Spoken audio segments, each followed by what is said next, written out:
Peter Mandelson was essentially number 2 to the Prime Minister of this country. Yet while in office, this individual was feeding inside sensitive information to Israeli agent Jeffrey Epstein. Mandelson emailed Epstein informing him that a €500 billion bailout was almost complete and would be finalised that evening. He also confirmed that the British government was going to sell off many of its assets. We have words for people like this: traitors. It was obvious that Peter Mandelson was compromised, yet Keir Starmer still appointed Peter Mandelson as ambassador to the United States. There's a real buzz around Washington right now. You can sense that there's a new leader in town, that he's a true one-off, a pioneer in business and in politics. Many people love him. Others love to hate him.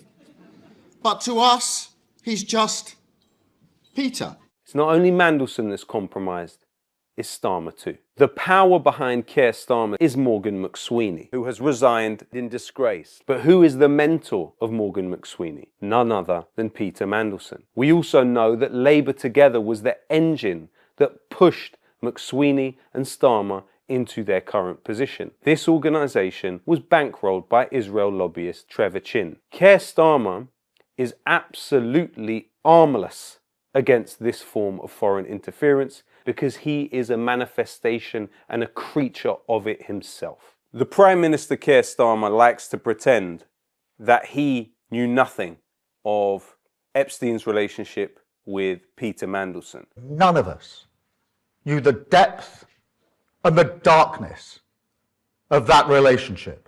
The pictures were all over the internet. Do you mean to tell me random people tweeting on the internet know more about the activity of Peter Mandelson than the actual Prime Minister of this country? Channel 4 literally did a documentary 7 years ago, made by Double Down News' own Richard Sanders, which pointed out the closeness of the relationship between Peter Mandelson and Jeffrey Epstein. You visited Epstein when he was in jail. While I was there, he received a call and said, "Hello, Petey." Petey wanted to meet Jamie Dimon, who was then the chairman of JP Morgan. Petey turned out to be none other than the Secretary of the Board of Trade, Peter Mandelson. I was astonished that a British cabinet minister, at that time probably the most powerful man other than the Prime Minister, was calling Jeffrey in jail to make an appointment with a very powerful banker in New York. And the phone call worked? Yeah, it was sorted out. Did you get a sense from him how well he knew Peter Mandelson? Well, clearly you don't call Peter Mandelson Petey if you're not a close friend.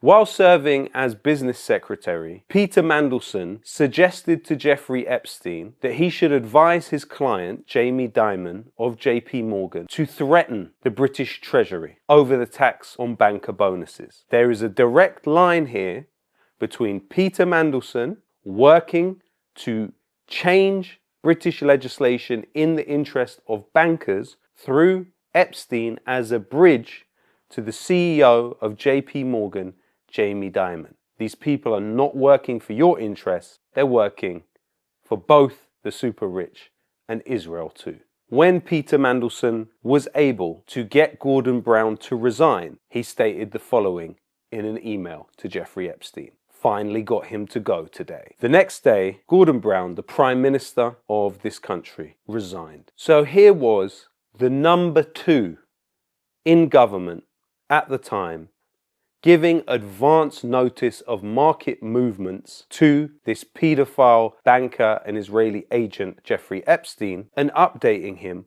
on all the goings-on inside 10 Downing Street. This information that Mandelson was leaking to Jeffrey Epstein, who himself was working with his own clients in finance, was exactly what he needed to manipulate markets and generate millions, if not billions, on the back of working people. Peter Mandelson embodies the duplicity and the depravity of the Labour Party, which has for decades sold out people in this country to different interests, whether it be finance or Israeli assets like Jeffrey Epstein. Those are the real friends of this government, not you and me. Keir Starmer has delivered your NHS data on a silver platter to Palantir thanks to Peter Mandelson. Palantir is an organization which assisted Israel in the genocide in Gaza, a company which actively believes in killing people for Western supremacy. First you have Jeffrey Epstein getting close to Peter Thiel of Palantir, fantasizing about what they call creative chaos around the world as a way to control societies. And then you have Peter Mandelson's lobby group, Global Council, organizing the meeting between the government and Palantir. And then you have Palantir awarded contracts all across British society, from military to the health sector. All the Palantir contracts should be ripped up right now. And it seems that Peter Mandelson may have been behind Keir Starmer's membership of the Trilateral Commission, a key US security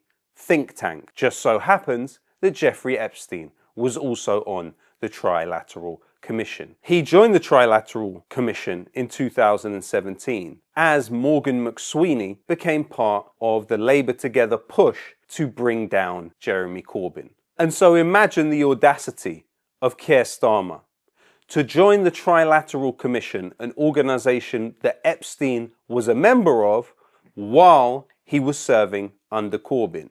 And while at the Trilateral Commission, Starmer was alongside two former heads of the CIA, an organisation that had been monitoring and spying on Corbyn since the 80s and certainly had a role in his downfall. Let's not forget that Peter Mandelson said he would dedicate every second of every day to bringing down Jeremy Corbyn. You've said each day I try and think of ways to undermine Jeremy Corbyn. I did say that, yes. Well, that was a mistake, wasn't it? Well, no, I wasn't alone. If he'd had your backing, he might have done a lot better. Well, he might have done.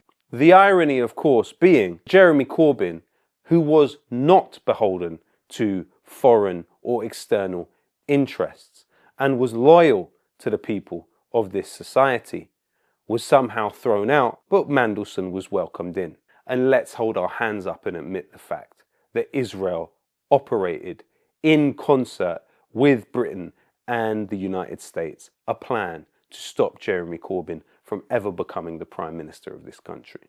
The moral of the story is that we have an elite which rules us who do not view us as equal human beings.